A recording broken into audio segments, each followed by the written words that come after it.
It is unacceptable that men sat down together, came up with this idea, and nobody pushed back and said, this is not a good thing to do. If you don't know what I'm talking about the recent incidents in Ozoro where at night a number of women were assaulted, groped, and I can't use that word on YouTube. It is ridiculous. I personally am going to refrain from assuming that this is a traditional thing. This is not a culture thing. I think this is men just realizing that they live in a lawless society and have decided to take advantage of that lawlessness. I don't know how that would have just come about. Did somebody say it and all the men agreed, or did somebody start doing it and all the men in the spirit of, oh, he's doing it, so it must be okay, so everybody now played along? I don't get it. But ultimately, we need to discuss the fact that nobody thought to object. I'm going to say something now that might sound radical, but I need you to, that voice in your head that is going to revolt to what I'm saying, I need you to calm me down and listen to the full train of thought. I think ultimately, men, especially in the Nigerian concept, don't see women as people. I say this because if you saw a woman as a person that you need to interact with rather than an object you need to obtain, a lot of these things will not happen. I think we lack a general empathy for the woman experience and how they see the world, and it affects how we interact with women generally. I'm not saying that, oh, you don't love your mother or you don't love your sisters. That empathy has been forced on you by nature because you have had to live with them. But I need to ask you a question. How many women in your life do you actually listen to? I mean, actually, like, listen to, they make suggestions and you take their suggestions and you don't do, I beg now, just woman. How many? How many women do you listen to that are not your boss in the office that you have to listen to? How many things has a woman told you that you didn't listen to, then a man told you to do it and you did it? If you really interrogate in your life, you will see that there are a lot of things like that. And that comes from the fact that you ultimately don't see women as people. I know the next dodge, the easiest dodge is for us to go into the tribal thing. Oh, it's an Ozoro people thing. Oh, we the Igbos, we the Yorubas, we the Shekiris, we don't do that one. That's those people. That is easy because when it comes for a time for accountability, everybody wants to look for cover. Everybody wants to look for a safe place to hide.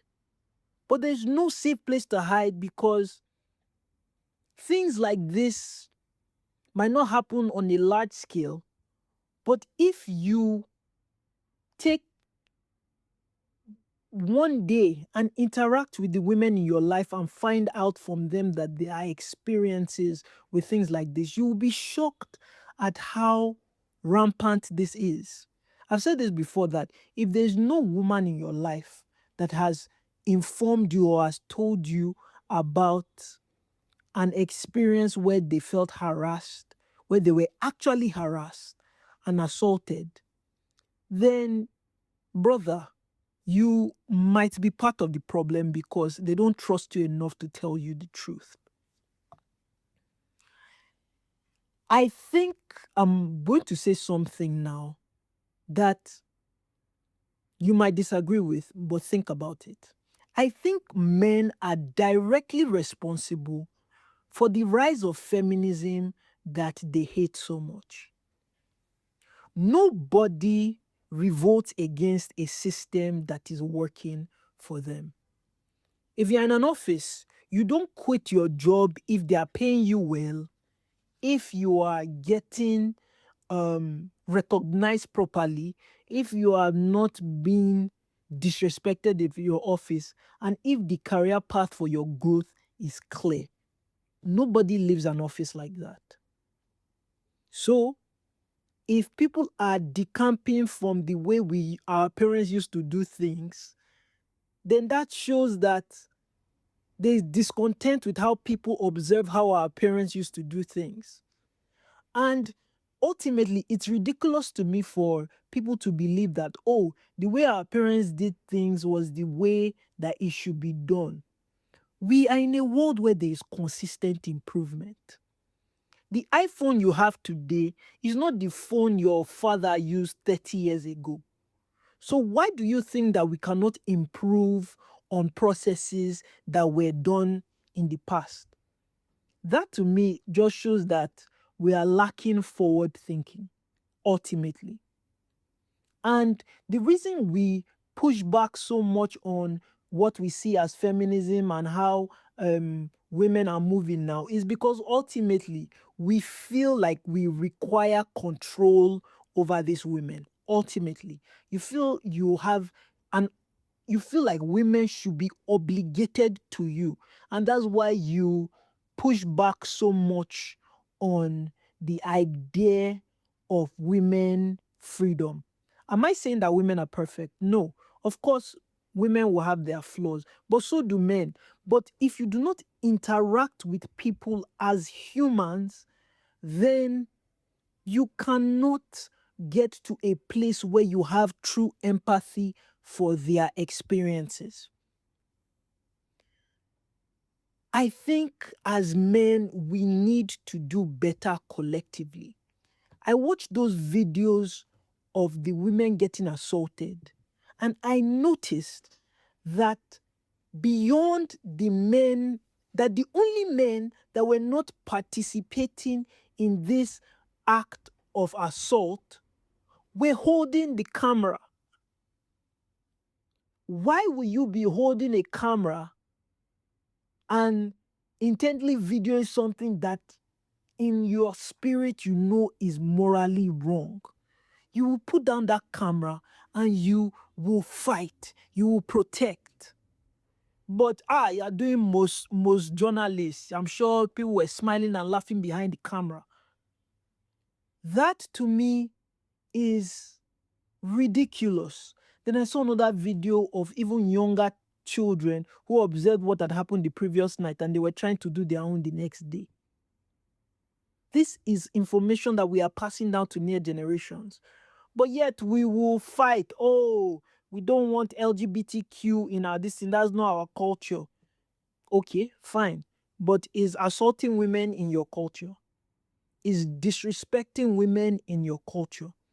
I believe that as a man, it is your job to violently push back against things like this when you see it. Don't wait until you have a child. Don't wait until you have a wife for you to say, oh, I didn't know how women used to feel, but as soon as I got my daughter, I realized that the world is so difficult for women. Take one day. In one day, if you sit down with a woman, one day you will understand the plight of women reasonably. One day. It just takes a moment of listening and not feeling like you need to argue at every point in the conversation. Just listen to their experiences. You see, as a man, if I go out at night, maybe it's just me, but I know that with the way Nigeria is insecure, as a man, if you go out at night, if you see a bunch of men that are just in the dark, they are not smiling, you feel a quick dose of fear. Because in your head, it's like, okay, what is going to happen? Is my phone safe? Am I safe? Will these people slap me? What would they do to me? Can they possibly kill me? XYZ, XYZ, XYZ. We do that regularly. Now multiply that by 10. And that is how women are navigating the world. Knowing that somebody can potentially take from you what you have not given them and then let you go.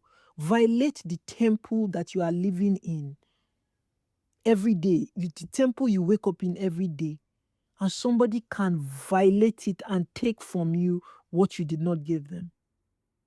That is the experience for a lot of women. That is the experience of the women in that video. So, if you see stuff like that happening and you do not violently oppose it, and make sure it is not anywhere around your vicinity, if all of us don't collectively do that, things like this will repeat itself, even if it is on a minor scale. We as men hold a responsibility to make the world better for women. It is important. I think that ultimately, the way for the quote-unquote Ozoro people to redeem themselves right now is to be swift in the punishment for the men that are caught for this thing. Those people live around. It's not difficult to scoop them and find. You saw them in the videos, you can find people. It is swift justice that will lead to the fact that when people bring this up again in the future, you can say, no, it's not my people. That immediately that thing happened, my leader swooped in and nabbed the men that were responsible, because we do not accept that in our culture.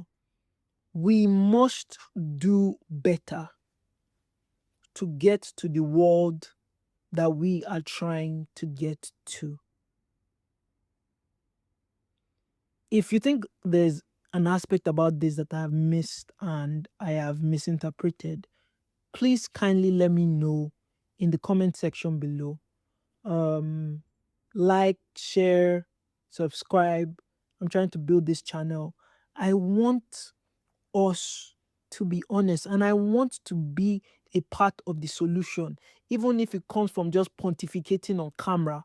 But in living my life, I want to be able to know that I fought for justice. It's not trying to elevate women above men. I want a world where women can walk into a workplace and understand that they are being respected for what they bring upstairs, and they are not being ogled at, men looking to try and gain things from them with sneaky means. That's the world that I'm looking forward to. That's the world that I want to be a part of, and I will make an active decision and